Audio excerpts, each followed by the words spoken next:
What's going on? Welcome back to the channel. I'm the Northern Rider. Today, we're looking at maps.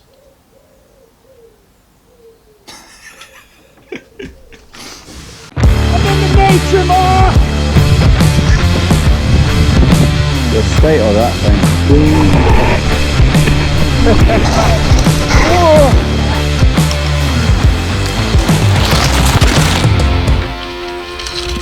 What's going on, guys? Welcome back to the channel. I'm the Northern Rider, and today we are going to be looking at maps. We're going to be looking at route selection and what 3 words.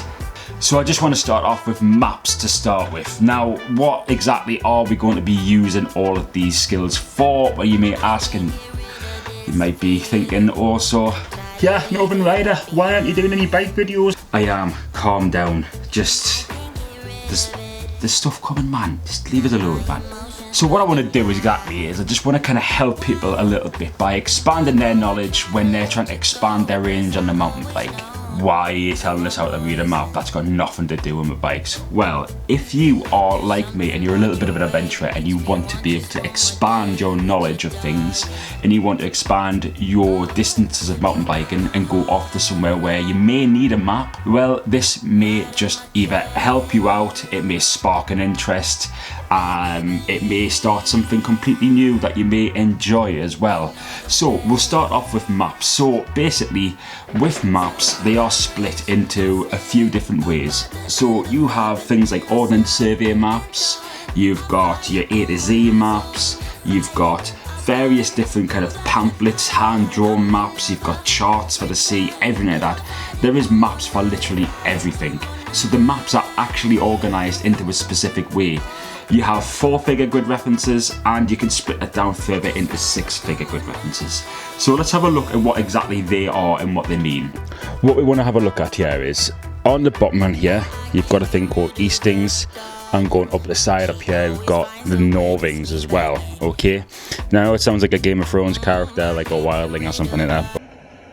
You know nothing. Let's have a look at the numbers. So we've got smaller numbers along the bottom down here and larger numbers going up on the Northings in here, okay?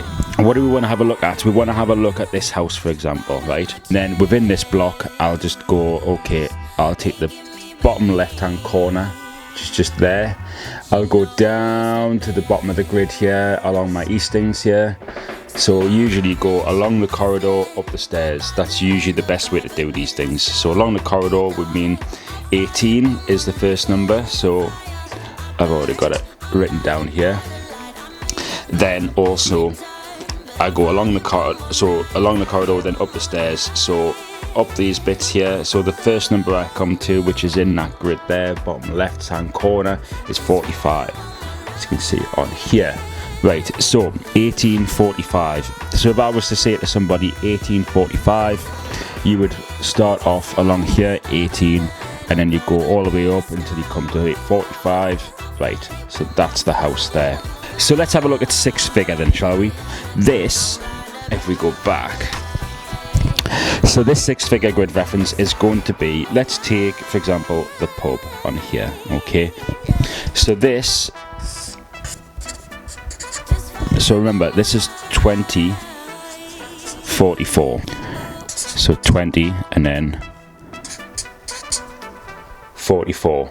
Now what we want to imagine is that 20 is going to go up to 21 eventually. So that is another box along here.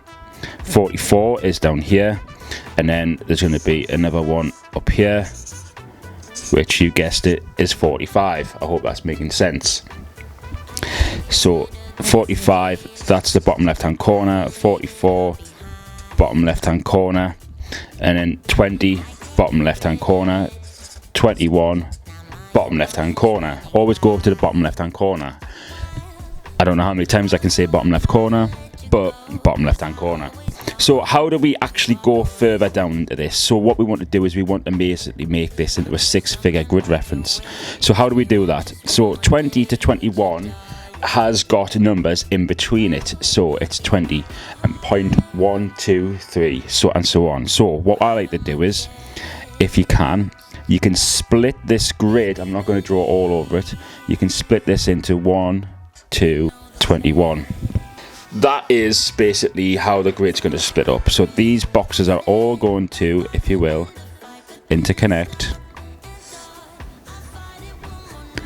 just like this. So let's take the pub here. So to get us an accurate reading of the pub, what we're going to do is we're going to take the bottom left hand corner of the icon on the map. So that's 20 and point 1, 2, 3 and 4. So that's 204. And then 44. So remember, bottom left hand corner, we're going to go up and to the bottom left hand corner of each one. So 44 going up 1.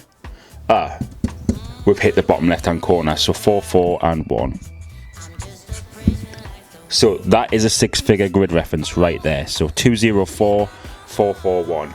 That is going to enable us to, when we look at the bigger picture, instead of saying this one big grid reference here, which is a kilometer squared, we then narrow that down inside that kilometer square to exactly where it is.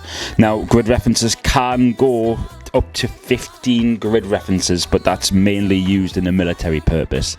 So for now, all you want to do really is just concentrate on having a 4-figure grid reference down and then adding that extra digit in there in the 6-figure. So, route selection. What's route selection and why the hell should you be bothered? Well, I'll tell you this for now. Route selection is an important part of map reading and also planning your next adventure. So what are we looking for exactly in route selection? Now, route selection is possibly one of the most important parts of planning an expedition. And if you're going out on your bike and you're planning a route, even more so, because you don't want to go somewhere where the bike is just going to struggle and you're going to have to carry the bike for 95% of the journey. You don't really want that. You want to be riding your bike. So, contour lines. What do they mean and what do they show us? Contour lines can show you how steep something is, how deep something is, and if it's like a valley. Looking at how difficult the terrain is, you want to be looking at the map. Look for little icons, for example, things like marshland, swampland, things like that. What's the terrain going to look like? A map isn't going to show you that. Luckily enough, we live in an age where we can use Google Maps. Google Maps can be your best friend. So what can Google Maps be used for? Well, it can be used to help you look at the terrain ahead. It allows you to see the terrain before you've even got there. So it allows you to look at things like, is it swampy? Have a look at the image, check the time and the date when that photo of Google Maps was released. If it was in the summer, if it was in the winter. You need to check these things because otherwise you may be going into something completely different.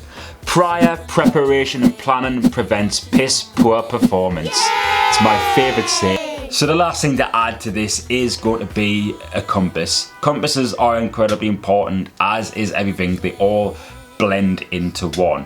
So a compass is basically going to be a tool that you can use wherever. Unless you're in a giant magnet factory, then you're screwed really. I'm not going to explain how to use a compass on here because it is quite a lengthy process to be able to actually use the compass.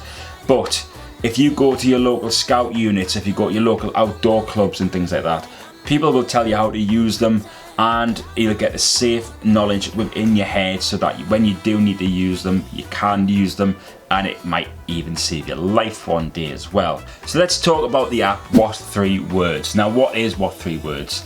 It is an application which allows you to be able to use 3 words on any part of the map. So this company has went out and mapped the entire world that we're spinning around on.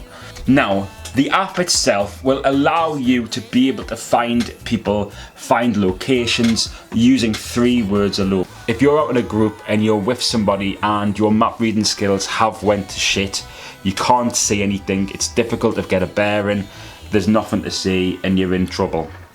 What do you do? Right, now on this screen on here that you can see is literally, it's just a small, this is the tiniest part of a map. Now that is in the North York Moors and that's in the battle end of nowhere. Tap on where you are. You don't need Wi-Fi, you don't need internet connection, you don't need data connection to this as well, it'll tell you. So that's exactly where I clicked on for where we are. Now that has given me reasoning, examples continued. So that's going to give exact grid reference and coordinates to the emergency services, so they will know exactly where you are to the millimeter. So remember when I told you about the 6-figure grid references? This is going to be a little bit more precise. It's going to give your exact location. And then once they've got a hold of those details, they'll be able to send emergencies out to you.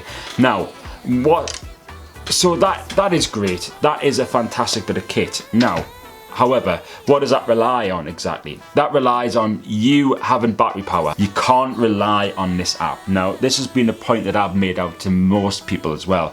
If your phone goes down, you were relying on using that to get you out of the shit, then you are going to be in further trouble than you actually thought. Prior preparation and planning prevents piss poor performance. You must know that if you're going somewhere and you need to be able to find your location, it's best to find it the old-fashioned way. Personally, I would want to rely on things like map and compass to be able to find my location, to find my area, to find exactly where I am. It's more reliable if you've got the skill set. It's pointless buying all the gear and having no idea. Don't go out and buy a map and compass and expect it to pick it up straight away. It's something that you have to work on, and it's something that you have to practice quite often as well. Just always prepare yourself for the eventuality that you may not be able to use your phone to get your grid references out to the emergency services or to somebody else. Bring map and compass, use a map case to keep it waterproof as well. Keep things waterproof. Just always plan ahead and always just play it safe so that you're not going to be in trouble. Always be prepared for the eventuality that the weather can change or accidents can happen. Don't under-prepare. So thank you so much for coming back to the video. I really appreciate you all coming back, and I love to see all of the comments, and I also love to see the new subscribers. Speaking of which, another subscriber corner and a comment of Zavik. Cycle Dad, Chris Yendel, Jennifer Wolfendale. Thank you so much for subscribing, guys. I really appreciate you coming to the channel and lending me your support for an extended period of time, which is forever. I know you'll stay subscribed forever. You will, won't you? So, comment of the week comes from none other than our very own Canadian brother, Cycle Dad. And he says, so much cool tech, defo glad I hit the subscribe button.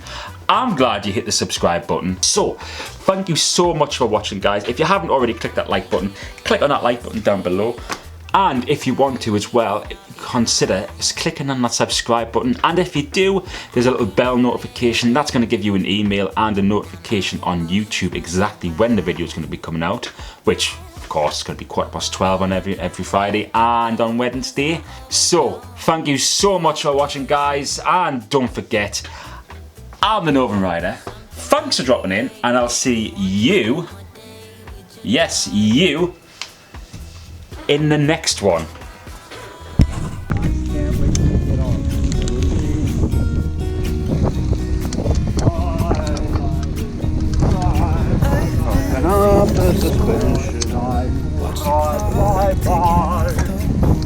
I think he's lost it. Oh look, another gate.